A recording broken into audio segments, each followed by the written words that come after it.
Hello students, welcome to the online session of Azad high school. आज जो video हम आपके लेके आए हैं वो है क्लास 6 की एनसीईआरटी के साइंस सब्जेक्ट का चैप्टर नंबर 2 का। इस चैप्टर का नाम है कंपोनेंट्स ऑफ फूड। हमें पता है, हमने अपने प्रीवियस चैप्टर में पढ़ा था कि कौन कौन सी वैरायटी ऑफ फूड हम खाते हैं, वो कहाँ से मिलता है। हर स्टेट के हर जगह के लोग डिफरेंट टाइप ऑफ फूड खाते हैं। कोई दाल चपाती खाता है, कोई इडली सांभर, कहीं उपमा बनता है तो कहीं फ़िश करी। तो हर हर जगह के जो टेस्ट होता है या फूड खाने का जो भी वैरायटी होती है वो डिफरेंट होती है, राइट। अब हमारे जो मील्स होते हैं उसमें कभी एटलीस्ट कोई आइटम ग्रेन का होता है या दाल हो सकती है या मीट भी हो सकता है। किसी किसी जगह में तो कर्ड दही खाते हैं, हम बटर मिल्क लेते हैं, अचार, ठीक है। तो डिफरेंट रीजन्स जो होते हैं वो अलग अलग तरह के फूड आइटम खाते हैं, जो आपने टेबल पॉइंट 2.1 में आपको बताया भी गया है यहाँ पे, और कुछ आपने इसमें खुद से भी ऐड करने हैं। अब जो हम ये खाना खाते हैं, कभी आपने ये सोचा है कि इस खाने का स्पेशल पर्पस है क्या? हम ये जो डिफरेंट टाइप ऑफ फूड खा रहे हैं, हमें अलग अलग तरह का खाना खाने की क्या आवश्यकता है? हम एक तरह का खाना भी तो खा सकते हैं।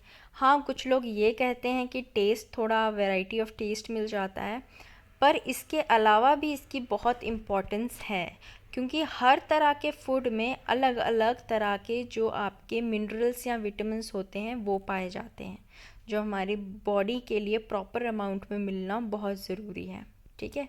तो इनको क्या कहा जाता है? न्यूट्रिशंस या न्यूट्रिएंट्स कहा जाता है। तो आज हम उसी के बारे में पढ़ेंगे। जितने भी इंग्रेडिएंट्स में कुछ कंपोनेंट पाए जाते हैं जो हमारी बॉडी को चाहिए होता है, तो उन कंपोनेंट्स को क्या कहा जाता है? न्यूट्रिएंट्स, ठीक है। इसमें आते हैं आपके carbohydrates, proteins, fats, vitamins, mineral. इसके अलावा कुछ डाइटरी फाइबर और वाटर्स भी आते हैं। डाइटरी फाइबर कहा जाता है रफेज को, ठीक है। अब क्या सारे फूड्स में ये न्यूट्रिएंट्स होते हैं?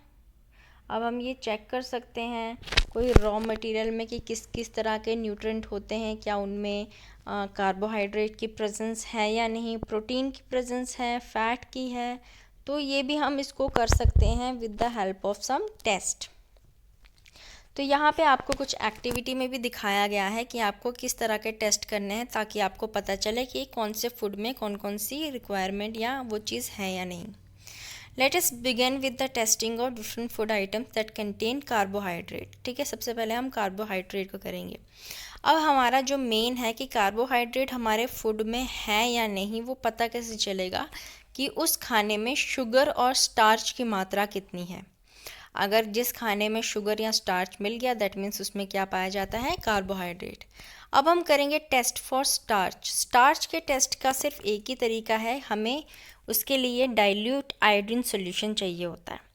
अगर आप उस खाने को पहले तो क्रश करके लिक्विडिश फॉर्म में करो और उसमें थोड़ा सा आयोडीन सॉल्यूशन मिला दो, अगर उसने ब्लू ब्लैक कलर को चेंज कर दिया, दैट मीन्स उसमें क्या प्रेजेंस है? स्टार्च। ये टेस्ट होता है स्टार्च को ढूंढने के लिए। नेक्स्ट आता है आपका टेस्ट फॉर प्रोटीन। प्रोटीन कैसे पता चलेगा कि उस खाने में है या नहीं? तो इसमें आपको बस ये करना है कि आपको फूड आइटम लेना है सॉलिड फॉर्म में, फिर उसको एक पाउडर या पेस्ट के रूप में बना देना है, ग्राइंड करना है उसको, फिर उसको एक क्लीन टेस्ट ट्यूब में ले लेना है। उसमें 10 ड्रॉप ऑफ वाटर डाल के उसको अच्छे से शेक करके लिक्विडिश बना लीजिए। फिर उसके बाद आपने एक ड्रॉपर लेना है और उसमें 2 ड्रॉप डालने हैं कॉपर सल्फेट के, ठीक है। फिर उसके ऊपर से 10 ड्रॉप डालने हैं कॉस्टिक सोडा के। ये दोनों चीज़ें आपने इसमें डालनी हैं। तो देखेंगे आप कि आपको उसको शेक करेंगे, कुछ टाइम बाद आप क्या ऑब्जर्व करेंगे, जो आपका टेस्ट ट्यूब के अंदर का कंटेंट था वो वॉयलेट कलर में चेंज हो जाता है। अगर वो वॉयलेट यानी कि बैंगनी कलर में चेंज हो जाता है, दैट मीन्स उस खाने में क्या प्रेजेंट है? प्रोटीन। ये आता है टेस्ट ऑफ प्रोटीन के लिए। अब यहाँ पे कुछ आपको बने हुआ है एक टेबल, जिसमें आपको साइड पे चीज़ें दी हुई हैं और आपने बताना है कि इन चीज़ों में स्टार्च प्रेजेंट है या नहीं, प्रोटीन किस में प्रेजेंट है और फैट किस में प्रेजेंट है। अब आप घर पे तो ये टेस्ट नहीं कर सकते हैं, तो मैं चाहूँगी कि आप ये इंटरनेट की मदद लें और यहाँ से पता करें कि किस किस चीज़ में क्या क्या न्यूट्रिएंट प्रेजेंट है। आगे हम मूव ऑन करते हैं टेस्ट फॉर फैट। फैट के लिए क्या टेस्ट करना है? फैट का तो इजी है, आप कोई भी खाना आप जो बनाते हैं उसको एक जो बटर पेपर होता है या कोई भी टिश्यू पेपर होता है उससे उसमें उसको टच करके देखें। अगर वो पैची हो जाए, ट्रांसलूसेंट बन जाए वो पेपर, उसमें से सब कुछ आर पार दिखने लग जाए, तो दैट मीन्स वो क्या है, उस खाने में बहुत सारा फैट प्रेजेंट है। ये होता है फैट देखने के लिए। ठीक है, आगे आपने देख लिया कि हमने बताया कि कैसे देखते हैं। अब जो न्यूट्रिएंट्स हैं अदर लाइक विटामिन और मिनरल, इनके लिए भी बहुत से अलग टेस्ट किए जा सकते हैं। लेकिन हम जो विटामिन और मिनरल खाते हैं उनमें क्या क्या है, कौन सी चीज़ें हमें फ़ैट प्रोवाइड करती है, कौन सी कार्बोहाइड्रेट करती है, सबसे पहले वो जानना बहुत ज़रूरी है। ठीक है, तो यहाँ पे को आपको फ़ोटो दी हुई है, ये है सम सोर्सेज ऑफ कार्बोहाइड्रेट कि कार्बोहाइड्रेट हमें कौन कौन सी चीज़ों से मिलता है। तो उसमें आते हैं आपके sweet potato, wheat, rice, bajra, sugarcane, papaya, melon, mango या मेज़। ठीक है, ये है कार्बोहाइड्रेट के। नेक्स्ट है कुछ आपके सोर्सेज ऑफ फैट होते हैं जहाँ से फ़ैट मिलता है, वो आते हैं ये दो चीज़ें। इसमें आते हैं आपके तेल, जो भी आप तेल यूज़ करते हैं वो सभी फैटी प्रोडक्ट होते हैं, या फिर जो एनिमल सोर्स से हमें मिलते हैं जैसे कि फ़िश हो गया, एग, क्रीम, मिल्क, घी, बटर, मीट, इन सब में भी क्या पाया जाता है, फ़ैट पाया जाता है। इसके अलावा आपके आ जाते हैं ये सम सोर्सेज ऑफ प्रोटीन की प्रोटीन किस में पाया जाता है। तो जो प्लांट से हमें चीज़ें मिलती हैं उनमें जो प्रोटीन पाया जाता है वो आता है आपकी दालें, जितनी भी आपकी दाल है उन सब में, या फिर मटर हो गए या सोयाबीन, इनमें प्रोटीन होता है। अब जो एनिमल प्रोडक्ट होते हैं, मीट, फ़िश, मिल्क, एग्स या पनीर, इनमें भी क्या पाया जाता है, प्रोटीन। ये भी प्रोटीन रिच होते हैं। ये हमारी जिनमें विटामिन पाया जाता है। अब हम पढ़ेंगे विटामिन किस में पाया जाता है। अब विटामिन बहुत तरह के होते हैं, कोई एक नहीं होता। विटामिन ए है, बी है, बी के भी बहुत सारी चीज़ें हैं, फिर विटामिन सी, डी, के, ई, बहुत से विटामिन होते हैं और हर के अपने अपने क्या है, फ़ायदे और नुकसान भी हैं। तो ये जो विटामिन होते हैं इनको हम प्रोटेक्टिंग न्यूट्रिएंट भी कह सकते हैं, क्योंकि ये हमारे बॉडी को क्या करते हैं, प्रोटेक्ट करते हैं from the various diseases. Vitamin हमारी आँखों, बोन्स, टीथ या हमारे गम्स को भी हेल्दी रखते हैं। ठीक है, यहाँ पे आपको दिखाए हुए हैं कुछ सोर्सेस। विटामिन ई हमारी स्किन और आँखों के लिए हेल्दी होता है। विटामिन सी हमारी बॉडी में जितने भी डिजीज़ेस या हमें जो भी बीमारियां होती हैं उनसे लड़ने में हमें हेल्प करता है। विटामिन डी हमारी बॉडी को कैल्शियम प्रदान करता है, जिससे हमारी हड्डी और दांत मजबूत रहते हैं। ठीक है, अब जो विटामिन और मिनरल रिच चीज़ें हैं वो आपको दिखाई हुई है। विटामिन ए किससे मिलता है हमें, मेलन से, कैरेट हो गया, mango, fish oil, milk. Vitamin B हमें मिलता है किसी भी जो एनिमल प्रोडक्ट है उसमें जो लीवर पार्ट होता है उससे मिल जाता है। बाकी चावल, पल्सेस, बाजरा वगैरह वो है। विटामिन सी हमें फ्रूट से मिलता है ज़्यादातर, ऑरेंज हो गया, गुआवा हो गया, लेमन हो गया, चिलीज़ हुई, टमाटोज़, आंवला, इन सब से विटामिन सी मिलता है। विटामिन डी हमें मिलता है मिल्क, बटर, जितना भी एनिमल प्रोडक्ट है उससे हमें क्या मिलता है, विटामिन डी। आगे चलेंगे कि हमारी ग्रोथ के लिए, हमारी जो हेल्थ को, हमारे जितने भी हैं प्रॉपर हमारे बॉडी की ग्रोथ के लिए हमें मिनरल्स का होना बहुत ज़रूरी। अब ये मिनरल्स होते क्या हैं, मिनरल्स में आपके आ जाते हैं अदर देन जितने विटामिन होते हैं, लाइक ये आपका आयोडीन हो गया, इसमें फॉस्फोरस हो गया, आयरन, कैल्शियम, ये सब आते हैं आपके मिनरल्स में। इनके जो सोर्सेस हैं यहाँ पे आपको फ़ोटो बनी हुई है कि कौन सी चीज़ हमें क्या मिलती है। तो ये जितने भी आपके न्यूट्रिएंट्स हैं ये हमारे बॉडी के लिए एक कुछ पर्याप्त मात्रा में ही अच्छे हैं। ऐसा कहा जाता है कि excess of everything is injurious to health, यानी कि अगर ये जितनी भी चीज़ें हमारी बॉडी में एक्सेस हो जाएं, ज़्यादा भी हो जाएं तब भी नुकसानदायक हैं, और कम हो जाएं तब भी नुकसानदायक है। तो एक प्रॉपर अमाउंट में हमारी बॉडी को ये सब चीज़ें चाहिए होती हैं। आगे आते हैं आपके डाइटरी फाइबर्स और वाटर। डाइटरी फाइबर्स को रफेज भी कहा जाता है। रफेज क्या होता है, ये ज़्यादातर प्लांट प्रोडक्ट से मिलता है, या आप इसमें होल ग्रेन्स जो होते हैं वो दालें हो गई, पोटैटोज़ हो गए, अच्छे फ्रूट वगैरह हो गए, मेनली जो बनाना होता है, ये आपको रफेज प्रदान करता है। रफेज किस चीज़ में काम आता है? हमारे डाइजेशन करने में काम आता है। अगर हमारी बॉडी में हम जो भी खाना खाते हैं वो प्रॉपरली डाइजेस्ट हो जाए तो हमें ये चीज़ें भी उसके लिए खानी चाहिए, ठीक है। ये कोई ख़ास न्यूट्रिशन नहीं प्रदान करता है, बस ये डाइजेशन में हेल्प करता है। दूसरा वाटर, तो आपको पता ही है वाटर भी खाने को च्यूएबल बनाने के लिए या उससे अच्छे से प्रॉपर डाइजेशन के लिए हमारी बॉडी में वाटर की कितनी ज़रूरत है, तो वाटर भी बहुत हेल्पफुल है हमारे लिए। ऐसे कहा जाता है दिन के एटलीस्ट 8-9 ग्लासेस तो इंसान को प्रॉपर हेल्दी रहने के लिए पीना ही चाहिए। और दूसरा आता है वाटर क्या हेल्प करता है, देखिए यहाँ लिखा है water helps our body to absorb nutrient from the food, nutrient को ऑब्जॉर्व करने में हेल्प करता है। Also through out some waste from the body as urine and sweat, और जो भी हमारी बॉडी में वेस्ट प्रोडक्ट बनता है उसको एज एन यूरिन और स्वेट के ज़रिए वो बॉडी से निकाल फेंकता है, ठीक है। नेक्स्ट आते हैं हम एक्टिविटी आपको यहाँ पे दी हुई है, इसको जस्ट फ्रेश फ्रूट का है कि इसमें कितना एक्सटेंट ऑफ वाटर है। अगर आपको जानना है कि किस वेजिटेबल में या किस फ्रूट में कितना वाटर भरा हुआ है तो इसको जानने का बस एक तरीका है, कोई भी फ्रूट या वेजिटेबल लीजिए, पहले उसको वेट कर लीजिए, उसको नोट कर लीजिए उसका वज़न करके, फिर उसको धूप में रखिए, तेज़ धूप में। कुछ टाइम बाद आप उसको जब तेज़ धूप में रखने के बाद फिर से वज़न करेंगे तो उसका जो वेट आया है वो घट जाएगा। तो जितना वेट घटेगा उतना आपको पता चल जाएगा कि कितना उसमें वाटर प्रेजेंट था। अब नेक्स्ट पढ़ेंगे हम बैलेंस्ड डाइट। बैलेंस्ड डाइट किसे कहा जाता है? The diet should also contain a good amount of roughage and water, all the essential nutrient. जो एक डाइट होती है जिसमें सारे essential nutrient plus roughage plus water सब कुछ मिक्स करके आ जाए, उस डाइट को कहा जाता है बैलेंस्ड डाइट। यानी कि सब कुछ पर्याप्त मात्रा में थोड़ा थोड़ा एक तरह से बैलेंस्ड होके जो हमारी बॉडी की ग्रोथ में या हमारी बॉडी को अच्छा रहने में हेल्प करता है। Pulses, groundnut, soybean, sprouted seed जो आ जाते हैं वो, फर्मेंटेड फूड जैसे कि इडली बनाई जाती है जो एक दिन रख के उसको फर्मेंट करके, बहुत सी चीज़ों का मिक्सन करके सीरियल और पल्सेस को मिला के, बनाना हो गया, पालक हो गया, गुड़ हो गया, सत्तू हो गए, जितने भी वेजिटेबल्स होते हैं सब हर तरह के न्यूट्रिएंट्स प्रदान करते हैं, ठीक है। हम ज़रूरी नहीं है कि एक्सपेंसिव या महंगा खाना खा के ही हमारी डाइट को बैलेंस कर सकते हैं, नहीं। आप जो चीज़ें जिससे हैं हर एक न्यूट्रिएंट की जो आपको मैंने ऊपर चीज़ें बताई हैं, आप दिन में उसे थोड़ा थोड़ा लेते रहेंगे तो आपको वो अपने शरीर में उसकी पर्याप्त मात्रा जो है वो मिलती रहेगी, ठीक है।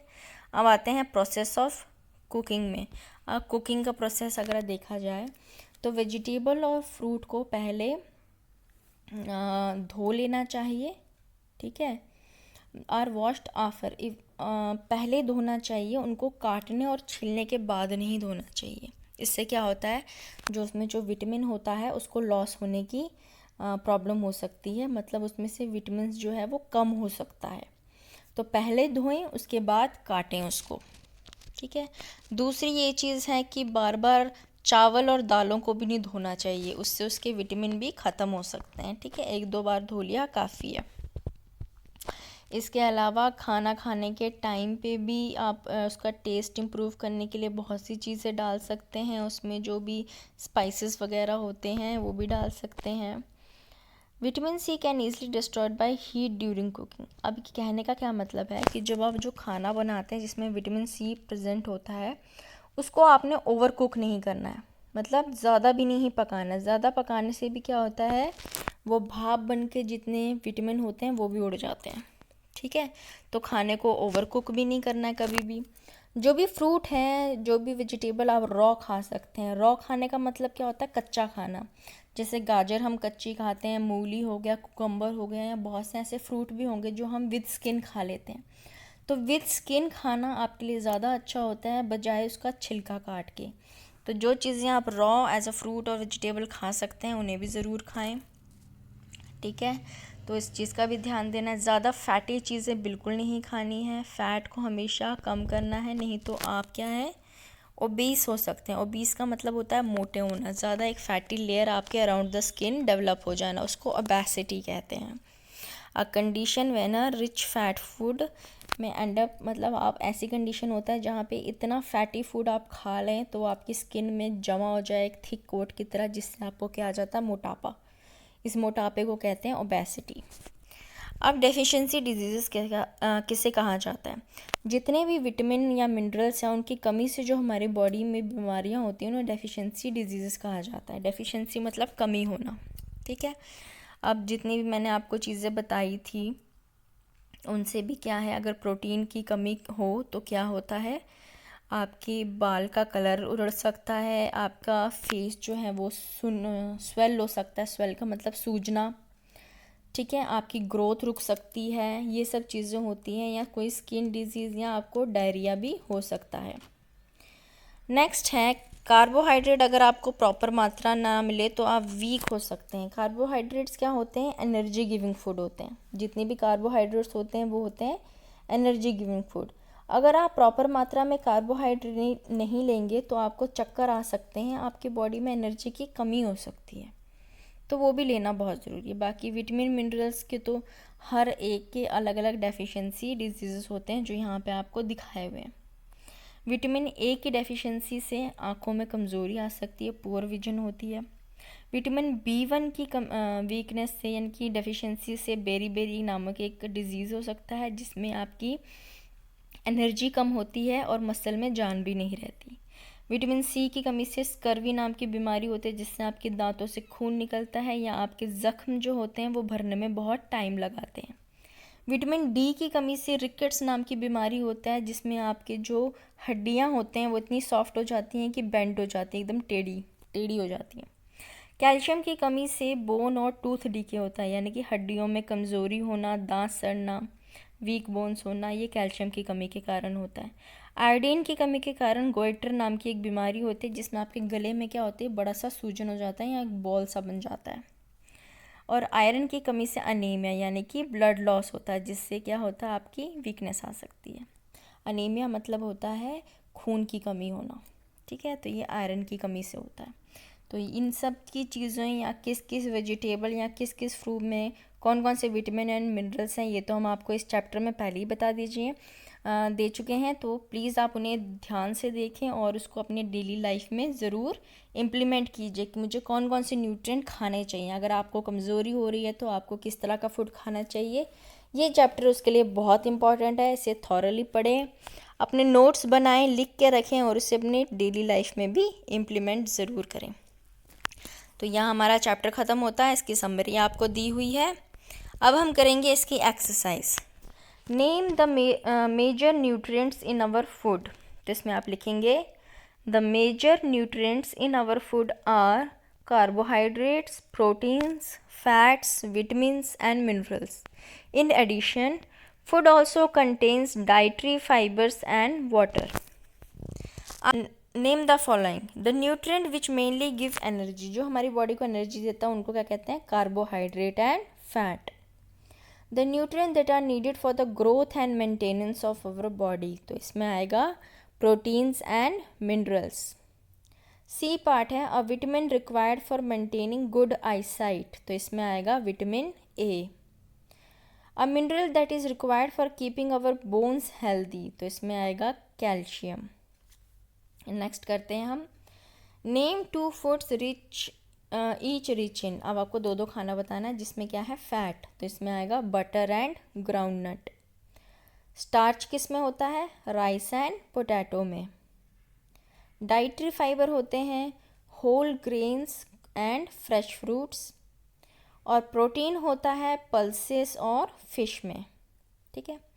नेक्स्ट है आपके टिक द करेक्ट आंसर। तो पहला है by eating rice alone we can fulfil nutrition requirement of our body, तो ये आएगा फॉल्स, क्योंकि सिर्फ चावल खाने से ही सारे न्यूट्रिशन तो मिलेंगे नहीं। नेक्स्ट है deficiency diseases can be prevented by eating a balance diet, तो ये है ट्रू। हाँ, अगर आप प्रॉपर डाइट खाएंगे तो डेफिशिएंसी डिजीज़ आपको नहीं होंगे। नेक्स्ट है balance diet for a body should contain a variety of food items, ये भी ट्रू है। नेक्स्ट है meat alone is sufficient to provide all the nutrition for the body. सिर्फ मीट ही आपको सारी न्यूट्रिशन दे सकता है, तो इसमें क्या आएगा आपका फॉल्स, ऐसा नहीं है। मीट आपको कुछ या थोड़े से ज़्यादा न्यूट्रिशन हाँ प्रोवाइड कर सकता है, बट सारे नहीं। नेक्स्ट है fill in the blanks. Dash is caused by the deficiency of vitamin D, तो इसमें आएगा आपका rickets. B part, deficiency of dash causes a disease known as beriberi, तो इसमें आएगा विटामिन B1। आगे है deficiency of vitamin C cause a disease known as scurvy, and night blindness is cause due the deficiency of vitamin A in our food. ठीक है, तो इसी के साथ आपका ये चैप्टर ख़त्म होता है। आई होप आपको समझ में आया होगा। प्लीज़ इस चैप्टर को ध्यान से पढ़ें, इसकी जो मैंने कहा है कि नोट्स ज़रूर बनाएं और उसे अपनी डेली लाइफ में भी इम्प्लीमेंट करें। उतने प्रॉपर न्यूट्रिएंट लें, खुद भी बताएं अपने भाई बहनों, और अपने घर में भी इस चीज़ को ज़रूर शेयर करें और उनकी भी नॉलेज बढ़ाएं। अगर आपको फिर भी कुछ पूछना हो इसमें या कोई भी डाउट आता है तो हमें वीडियो के नीचे कमेंट करें या हमें व्हाट्सएप भी आप कर सकते हैं। Thank you very much and keep watching our channel.